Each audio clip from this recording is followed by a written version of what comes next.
ఇంటిలో గాని, పూజ గదిలో కానీ శంఖం ఉంచడం వలన సానుకూల శక్తి పెరగడంతో పాటు, ప్రతిరోజు పూజా సమయంలో శంఖాన్ని ఊదడం వలన ఇంటిలో మనకు కనపడని దుష్ట శక్తులు, దృష్టి దోషాలు ఏమైనా ఉంటే అవి తొలగిపోతాయి.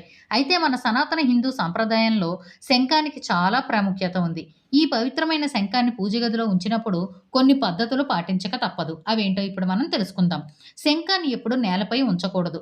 ఒక శుభ్రమైన పీట పైన గాని, వస్త్రం పైన గాని ఉంచి పూజించాలి. పూజ గదిలో ఉంచినప్పుడు శంఖం యొక్క తెరచి ఉంచిన భాగం పైకి ఉండేలా అమర్చాలి. శ్రీ మహావిష్ణువు లేదా లక్ష్మీదేవి, చిన్ని కృష్ణుని యొక్క విగ్రహాలు పూజ గదిలో ఉన్నట్లయితే ఆ విగ్రహాలకి కుడివైపున శంఖాన్ని ఉంచాలి.